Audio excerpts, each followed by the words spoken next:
ఎంతో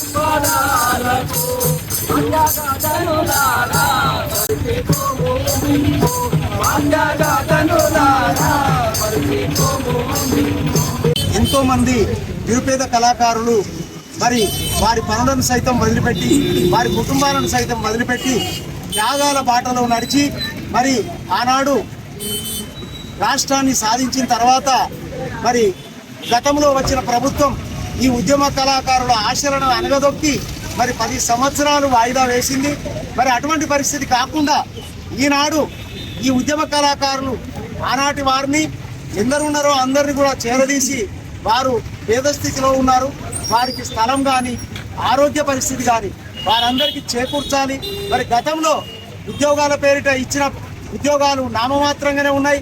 అటువంటి ఉద్యోగాలు కూడా గౌరవంగా జీవనం సాగేటట్టు వారి జీవన భృతి ఉండేటట్టు కూడా కళాకారులందరికీ కూడా జీవన భృతి ఇవ్వాలని కోరుకుంటూ వారికి స్థలం, ఆరోగ్యం, వారి కుటుంబ పరిరక్షణ అనేది ప్రభుత్వం శ్రద్ధ తీసుకోవాలని ప్రస్తుత ప్రభుత్వం సీఎం రేవంత్ రెడ్డి గారికి మరియు స్థానిక ప్రభుత్వ విప్పు మా శాసనసభ్యులు శ్రీ ఆది శ్రీనివాస్ గారికి మేము డాక్టర్ బిఆర్ అంబేద్కర్ గారి సమక్షంలో మేము విన్నపం చేస్తున్నాం.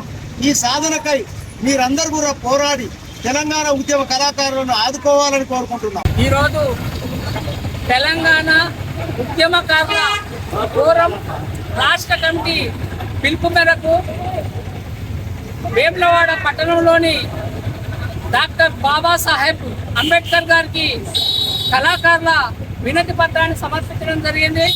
మరి తెలంగాణ ఉద్యమం స్టార్ట్ అయిన నుండి తెలంగాణ ఏర్పడే వరకు ధూమ్ధామ్ కళాకారులతోని ఆటాపాట ఎండ వానానక ఎండనక రేయనక పగలనక కష్టపడి తెలంగాణను సాధించుకున్నాం.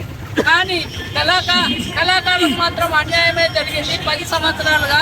మరియు తీరని అన్యాయానికి మరియు మనమందరం బాధపడుతూ మరి ఇప్పుడున్న కాంగ్రెస్ ప్రభుత్వం గౌరవనీయులు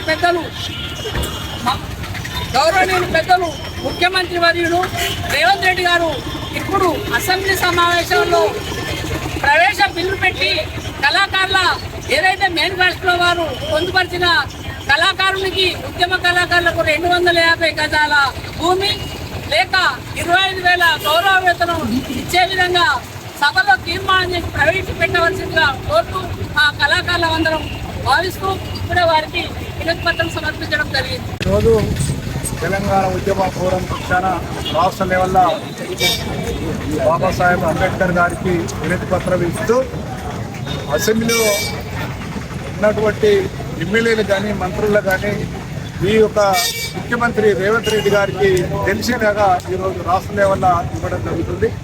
ఎందుకంటే ఎన్నికల్లో తెలంగాణ ఉద్యమకారులకు కళాకారులకు 250 గజాలు, దాంతోపాటు కొందరికి నెలకు వాళ్ళకు ఉపాధి కోసం లేని వాళ్ళకు ఉపాధి కోసం ఏదన్నా పత్రికలు చూపిస్తాము అని ఆ రోజు చెప్పడం జరిగింది, హామీ ఇవ్వడం జరిగింది. అందుకని ఇక్కడ ఎమ్మెల్యే గారి ద్వారా ప్రభుత్వ ద్వారా వీరి ద్వారా మేము విన్నవించేది ఏంటంటే ఈరోజు అంబేద్కర్కు ఒక వినతి పత్రం ఏమని ఇచ్చినామంటే ఎమ్మెల్యే గారు దృష్టికి పోవాలి, అది అసెంబ్లీలో ఆయన ముఖ్యమంత్రి వారికి చెప్పాలనే ఉద్దేశంతో అది మర్చిపోకూడదు అన్నది గుర్తు చేయడానికే వారు హామీ ఇచ్చింది గుర్తు చేయడానికే మేము కొత్త డిమాండ్స్ చేస్తాము. ఉద్యమకారులు ఎప్పటి నుంచో కోరుకుంటున్నారు, ఏదన్నా ఒక గుర్తింపు ఉండాలని ఉద్యమకారులు కోరుకుంటున్నారు.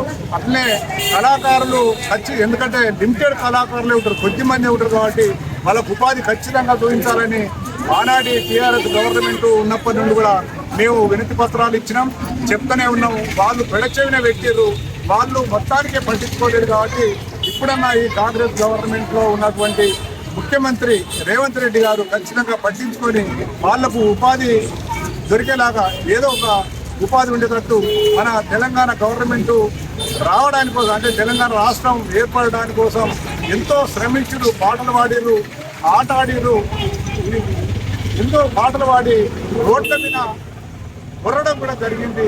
అందుకని ఈ యొక్క డిమాండ్స్ను ఖచ్చితంగా మీరు అన్నటువంటిది మాటలను గుర్తు చేస్తూ మేము ఈ రాష్ట్ర లెవెల్లో ఈరోజు అన్నీ ఇప్పుడు అంబేద్కర్ కానీ పూలే కానీ ఈ వినతి పత్రం ఇవ్వడం జరుగుతుంది. ఈరోజు ఖచ్చితంగా మీరు దీన్ని దృష్టిలో పెట్టుకొని ఈ యొక్క కళాకారులకు ఉద్యమకారులకు ఖచ్చితంగా మీరు అన్నమాట నిలబెట్టుకోవాల్సిందిగా మేము అందరి పక్షాన మేము కోరుతున్నాం. జై తెలంగాణ.